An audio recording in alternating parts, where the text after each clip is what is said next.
All right, good afternoon. I know you're all here for the President of the President Security Council, Ambassador Christina Marcus Lassen.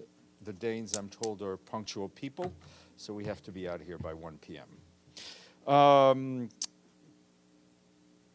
just a reminder for those of you who are on the interactive link, the briefing by the President of the Security Council will be in person only, so that link will be shut. But you'll be able to watch it on the UN webcast, of course. At 2:15, there'll be a briefing here by the on the third meeting of the parties of the states parties to the Treaty on the Prohibition of Nuclear Weapons. Speakers will include Akan Rahmatulin, the first Deputy Foreign Minister of Kazakhstan, and the president of the meeting, and he will be joined by Melissa Park, the Executive Director of the International Campaign to Abolish Nuclear Weapons. The Secretary General, as previously announced, arrived in Cairo today. As you well know, he was invited to attend the Extraordinary Arab League Summit, which is taking place tomorrow, and it will focus on the situation in the Middle East, in particular in Gaza. The Secretary General spoke to you on Friday about the messages he will convey to the attendees at the summit. Tomorrow, he will reiterate that the ceasefire and hostage release deal must hold in light of developments we see unfolding. On the margin of the summit, the Secretary General will hold discussions with leaders and officials in attendance. Today, he met with the President of the European Council, Antonio Costa. Tomorrow, he's scheduled to hold discussions with the President of the host country, Abdel Fattah al-Sisi, and as he has other bilaterals, we will share that with you. As you know, the Secretary General welcomes and strongly supports the Arab-led efforts to mobilize support for the reconstruction of Gaza. He will also emphasize that there is no sustainable reconstruction without a clear and principled political horizon. As soon as we're in a position to do so, we will share his remarks with you under the embargo, but probably not till tomorrow morning. Also, you will have seen that yesterday, in a statement we released, the Secretary General urged all parties to make every effort to prevent a return to the hostilities in Gaza. He calls for the humanitarian aid to flow back into Gaza immediately and for the release of all hostages. Tom Fletcher, our emergency relief coordinator, said that Israel's decision to halt aid into Gaza is indeed alarming. He added that international humanitarian law is clear. We must be allowed to access to deliver vital life-saving aid. We need to get aid in and the hostages out, he said. Earlier on the weekend, Saturday, the Secretary General issued another statement in which he noted that thousands of trucks carrying life-saving assistance had entered Gaza during the past 6 weeks, with aid having reached nearly every person in the Strip. And that statement was shared with you. And he added that as Ramadan, a time of peace and reflection begins, he calls on all sides to spare no efforts to end the violence. The UN stands ready to support all such endeavors. And on the ground, I can tell you that since yesterday, the Karim Shalom, Erez, and Zikim crossings have been closed for cargo. This means that vital humanitarian assistance, including thousands of tents, remain undelivered. Every weekday in this room, we have been very clear in providing you updates from our colleagues from the Office of the Coordination of Humanitarian Affairs on how the ceasefire has allowed ourselves and our partners to scale up the delivery of life-saving assistance to the people of Gaza. The ceasefire has provided the opportunity to distribute food, to distribute water, as well as shelter assistance and medical aid, allowing nearly everyone in Gaza to receive a food parcel. Our humanitarian partners tell us that following the closure of the crossings into Gaza yesterday, flour and vegetable prices increased more than 100-fold. Partners are currently assessing the stocks that are currently available within the Gaza Strip. UNICEF warns that the stoppage of aid deliveries into Gaza will quickly lead to devastating consequences for children and families who are struggling to survive. The agency says that between January 19th and this past Friday, almost 1,000 UNICEF trucks had crossed into Gaza, carrying clean water, medical supplies, vaccines, therapeutic food, and other material. Since the start of the ceasefire, UNICEF and its partners have provided warm clothing to about 150,000 children in Gaza and increase daily water distribution for nearly 500,000 people in more remote areas. Nearly 250,000 of children and thousands of pregnant and breastfeeding mothers have received nutritional supplement since the ceasefire took effect. Moreover, partners say fewer children are currently now enrolled at malnutrition sites.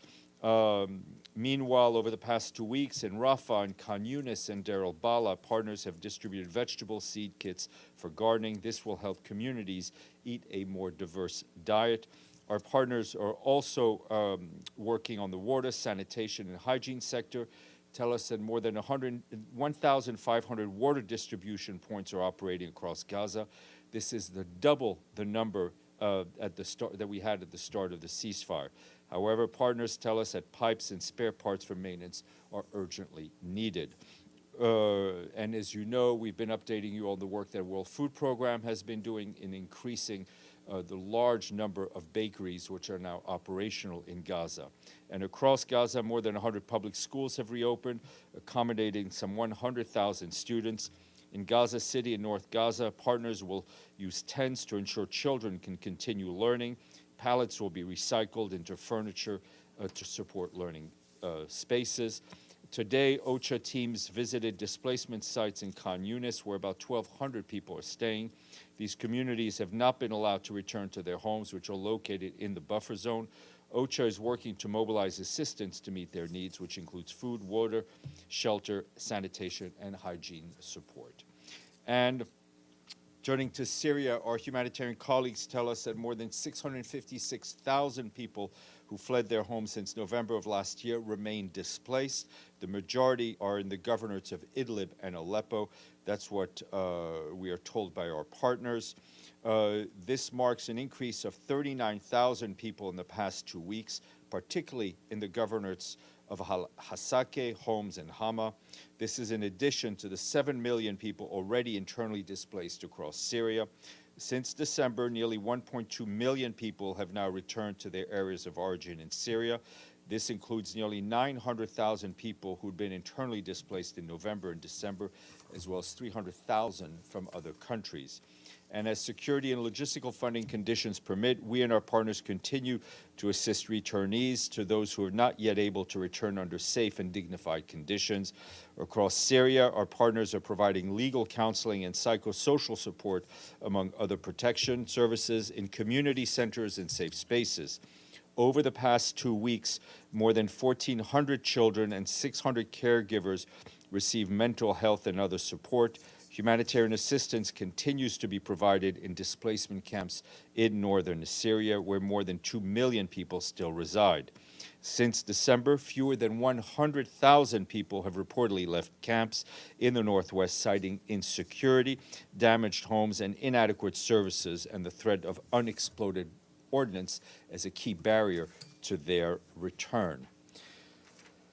And moving to Ukraine, our humanitarian colleagues tell us that attacks in frontline regions over the weekend reportedly resulted in civilian casualties, including children. According to local authorities, the attacks in the regions of Kharkiv, Donetsk, Odessa, Kherson, Kryvyi, and Zaporizhzhia also damaged numerous homes and schools, as well as gas pipelines, port infrastructure, and a civilian ship. Humanitarian organizations rushed to respond, providing emergency support to families impacted by the attacks. Aid groups distributed hot meals, blankets, and emergency shelter to assist those in need. During the attacks, 3 hospitals were also damaged in Kharkiv. WHO tells us that patients were injured while receiving overnight care. Nearly 60 patients had to be evacuated. Our humanitarian colleagues note that hostilities continue. Health services in Ukraine remain under threat. And as a reminder, the targeting and hitting of health centers is a violation of international humanitarian law. In January and February, WHO verified 52 attacks on health facilities across the country. Turning to the Democratic Republic of the Congo, the Office for the Coordination of Humanitarian Affairs tell us they remain deeply concerned about increasing violations of international human rights law and international humanitarian law, including incidents impacting health facilities and schools. In Goma, local humanitarian sources report that armed men raided at least 2 hospitals between Saturday and today, abducting dozens of patients, including several in critical condition. As of today, only a small number of patients have been released, and in South Kivu, local authorities report that 4 schools in Fizi territory, and that's about 250 kilometers south of Bukavu, have recently been converted into military camps, disrupting education for more than 2,000 students. Meanwhile, our humanitarian partners also report that large numbers of people are still on the move in the DRC, in the eastern part of that country. Ongoing clashes in the Mweso area, North Kivu, we're about 100 kilometers northwest of Goma, are forcing more people to flee their homes, although estimates are not yet available, more detailed estimates. Last week, fighting in South Kivu and Fizi territory displaced nearly 11,000 human beings. In areas where violence has subsided somewhat, displaced people are returning. Some 17,000 people have recently reported returned to the Karuba area, North Kivu, about 40 kilometers northwest of Goma.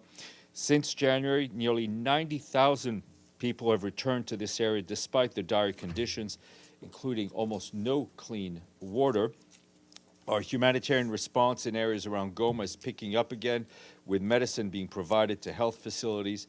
On Friday, WFP began distributing food to 200,000 people in surrounding areas. Plans are also underway to restore the water supply, and UNICEF today said that working alongside their partners, they are providing clean water supply to 700,000 people a day, including 364,000 children at Goma. However, UNICEF says many still rely on untreated supplies directly from Lake Kivu, which is highly risky. The agency says its partners have set up more than 50 chlorine sites along the coast to treat lake water, supplying 56,000 people daily to try to limit the expansion of the cholera outbreak. And earlier today, Volker Turk, our High Commissioner for Human Rights, presented his global update on the Human Rights Council, covering many countries and a wide range of topics. He warned that the world is going through a period of turbulence, unpredictability, which is reflected in growing conflict and divided societies. He emphasized that we cannot allow the global consensus around international norms to crumble before our eyes. Instead, the High Commissioner urged us to demonstrate the human rights are winning proposition for humanity. And also want to flag on Haiti that William O'Neill, the UN designated expert on human rights in Haiti, has begun a week-long visit to the country, his 4th one since he was appointed in April of 2023. He was appointed by Volker Turk at the request of the Human Rights Council. While in the capital Port-au-Prince, Mr. O'Neill is expected to meet with Haitian authorities as well as representatives of the National Human Rights Institution. He will also hold discussions with our UN colleagues, with the diplomatic corps, religious leaders, civil society organizations, and others. He's also scheduled to visit a prison for children and to meet with victims, including those of sexual violence. He will be there. He will be here on Tuesday, 11 March, in person to brief you on his visit.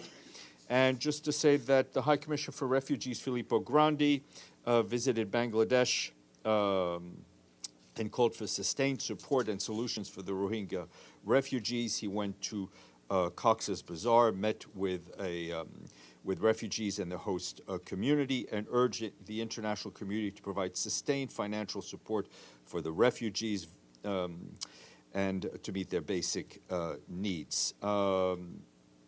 As you know, the Secretary General will be himself going to Bangladesh next week.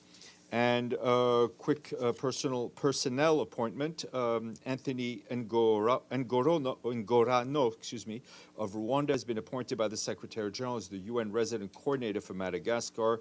He started over the weekend. Mr. Ngorano has over 20 years of experience in sustainable development, having recently served as the resident representative for UNDP in Kenya, and he's also served in Mauritania, worked for UNFPA, UN Women, and many other organizations. We congratulate him. Today is World Wildlife Day. This year's theme, Wildlife Conservation Finance, Investing in People and Planet.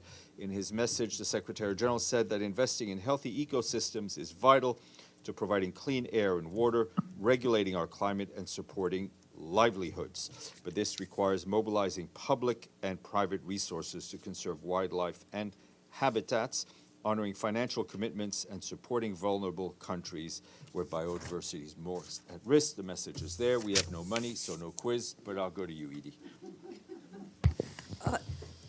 Thank you, Steph.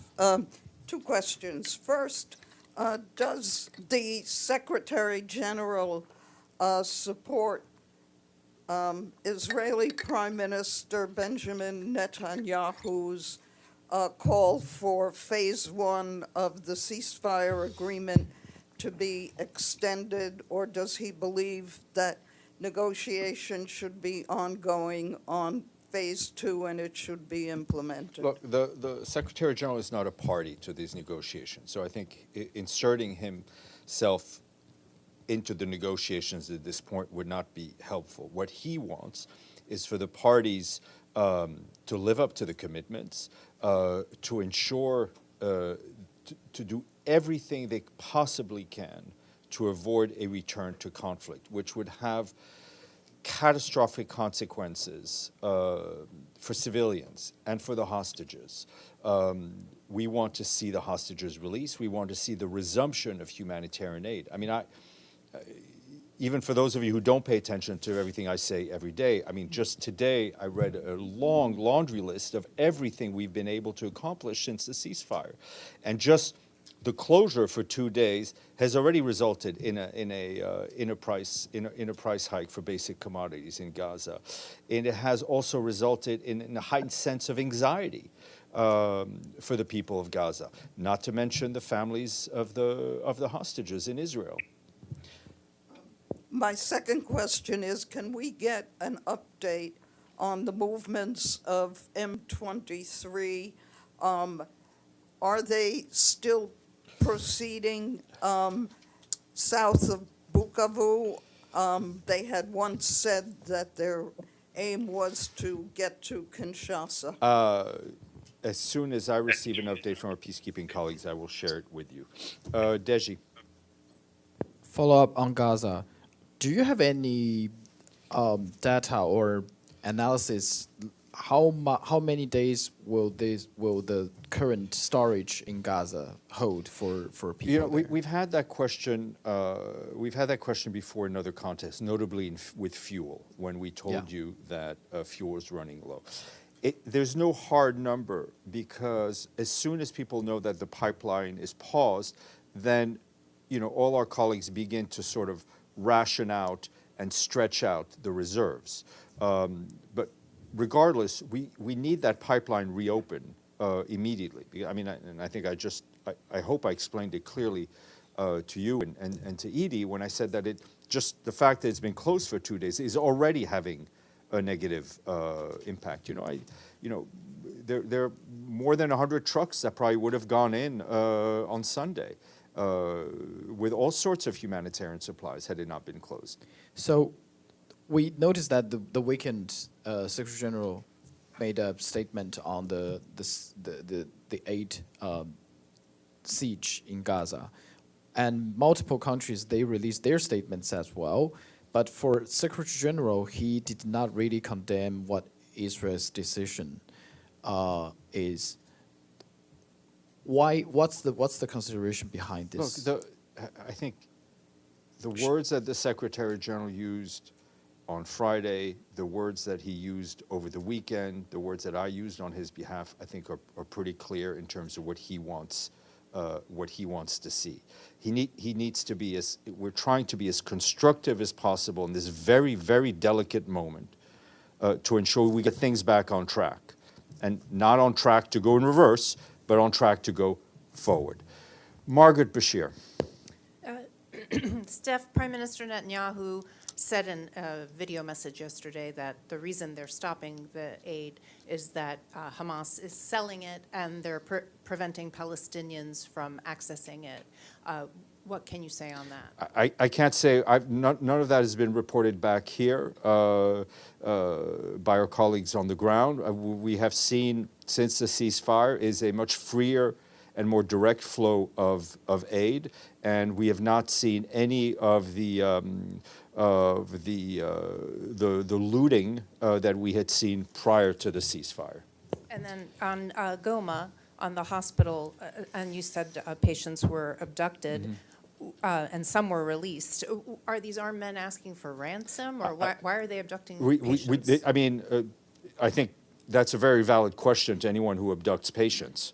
I can only tell you what has been told to us. There's been no investigation on our part. I mean, I think this is what our partners, our humanitarian partners who are working in hospitals are telling us. And just one more. You mentioned that the Secretary General met with Mr. Costa of the EU. Did they discuss Ukraine and the situation that erupted Friday? I don't know, because I know I haven't had a readout yet, is the short answer. Benno. If I get one, I will share it with you. If I don't, I won't. Like a half follow-up to the... A half follow-up? Yeah, because Okay. Maggie mentioned the Oval Office Okay. on Friday, which was a very emotional situation, and some people were very frustrated when they saw it. Some people were very happy. What was the reaction of the Secretary General when he saw these scenes? I don't believe it was a particularly productive moment. Sorry. Yes. I have a line of questions here. Can you remind us what the United Nations reasoning is behind not offering an active role in a post-war reality in Ukraine right now?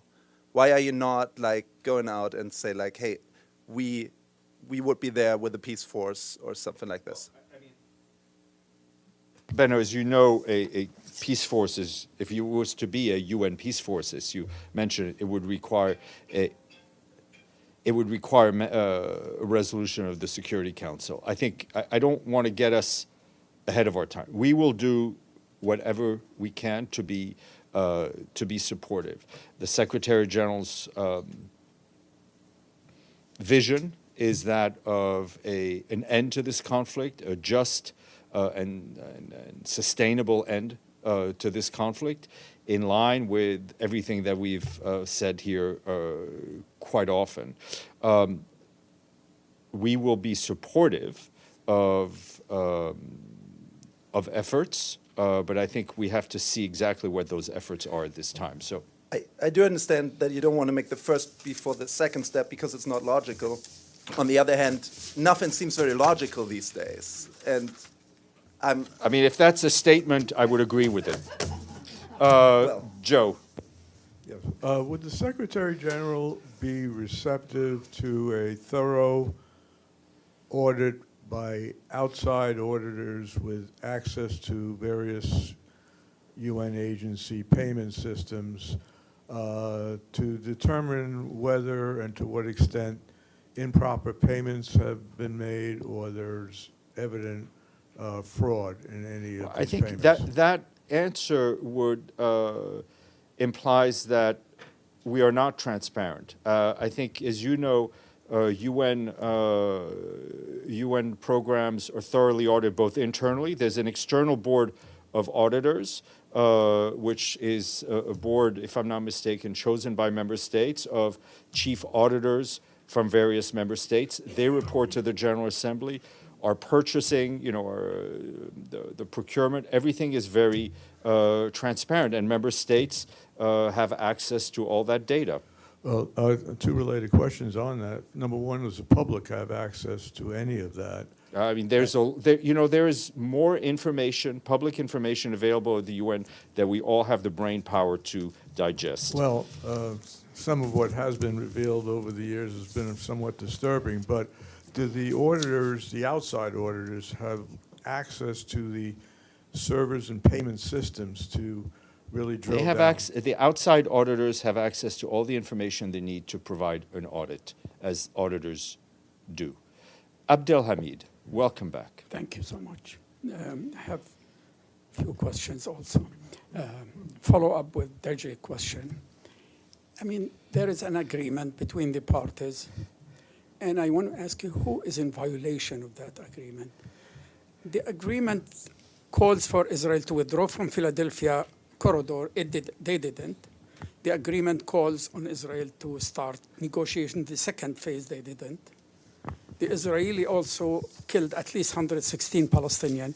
And when the statement of the secretary calls on both parties, flatly like that, there is something we have to ask about. Is that balanced statement? When you don't Abdelhamid, again, I will leave all of that analysis, that criticism implied, and whether it's valid or not, that is your value judgment as a journalist. I think what the Secretary General right now is focusing on is not to do or say anything that will put in jeopardy what has been achieved. What he wants is for the parties to do the same. So much has been achieved since the ceasefire in terms of the humanitarian aid that has been delivered, the bakeries that have opened, the schools that have opened, the tents that have been delivered, all of that, the hostages that have been released, the prisoners that have been released on the Palestinian prisoners that have been released by Israel. There's been so much achievement. Let's keep going. My second question. The Guardian had a report on Saturday about killing a child in Hebron. His name is Ayham al-Hayamoun. He's 11. The soldier who killed him told his father, I killed him with no reason, and the next will be you. Are you aware of this report? I haven't seen this particular case, but we have been extremely vocal in condemning the killings of Palestinian civilians in the West Bank, and we will continue to do so. Pam, then Nabil. Thanks, Steph. What is the status of the latest polio vaccine campaign? It was concluded. It was concluded, and the fourth round is not. I mean, it was concluded a few days ago, 28th or something. Yeah, I think we reported it on Friday. And that was the end of it. That's correct. There's no of this round. You check with WHO. Okay. I only know what I know. Thank you. Excellent. Nabil. So the SG is in Cairo today, right? Has he seen or maybe been briefed on the Arab-Egyptian plan for Gaza? I mean, he literally landed about 2 hours ago, so I'm sure he will be briefed by his colleagues and participants. But he literally just landed, so I'm sure he's trying to get updated on what has been discussed while he was up in the air. No, because the plan has been in the making for some time. And of course, the UN should be part of the plan. Do you know what part of the plan the UN will be responsible of? No, I think we have to wait for everything to be finalized and announced. Thank you. Yes, sir. So I'm Andrea Bambino from Agence France Presse. Hello. So on Yemen, we have from a UN meeting, it seems, information about the Houthi forces refusing to release oil from the safer tanker and some contractors being held. Do you have information on that? And can you confirm? Let me try to get you an updated. I'll talk to Mike. We'll try to get you something updated today. Yes, Evelyn. Evelyn, please. Oh, sorry. Thank you, Steph. On the DRC, apparently, according to reports, the Congolese army has many more troops than the Rwandans, but somehow they can't seem to organize themselves or know how to, or have corruptions and so forth. Is MONUSCO dealing with this? No, I mean, we are not in charge of the Congolese armed forces. MONUSCO, as part of its mandate, has worked with specific units of the FARDC in certain operations, but we are not responsible for the training or the organizing of the Congolese armed forces. Deji, then Sinan, and then we can't keep the Danes waiting. That would be rude. Very quick question. Are we going to expect the Secretary General's press conference in the short future? I mean, it should have happened in January, and it's if I check I think correctly, it's March 3rd. Yes, Yeah. it is March. So It's a are good- we? I sometimes make promises I can't keep, but I will not make a promise I cannot keep today. It's okay. Go ahead. Yeah, thank you, Steph. As you know, the Syrian transitional government announced that they're working on a new constitution and they have a committee now. So I wonder if Mr. Gay Pedersen or his team will participate in this committee. We were not involved in the formation of the committee. However, Mr. Pedersen, I know, reaffirms his commitment and readiness to support the process in accordance with the key principles of 2254. And he's obviously very closely following the situation on the ground, and notably following, monitoring and ensuring that the caretaker authorities follow through on their commitments to the Syrian people with concrete and meaningful action. I have one more, if you don't mind. So according to resources, local news stories, Kurdish parties left out of Syria's new constitutional committee. And last week they held a national conference and they also ignored the Kurdish and some other minorities. And now for the new constitution, seems like the transitional government is ignoring minorities. I mean, what I can tell you is obviously reiterate the fact we were not involved in the creation of the committee, but reiterate also the fact that our message, both publicly and privately to the caretaker authorities, is the need for full inclusion of all of Syria's ethnic and religious groups so that all Syrians feel represented and feel united in their own country. Okay, Frank Cucciardo, and then we'll close it up. Yes, sir. I don't know if you may have mentioned it, and I missed it. Do you envision a press conference in here by Tom Fletcher? Within we our hope to have lifetimes, something maybe? when he's back in New York. I think in the next 10. He's traveling, but we hope to have him here. Okay, enjoy the rest of the day. Be nice to the Danes, and see you later.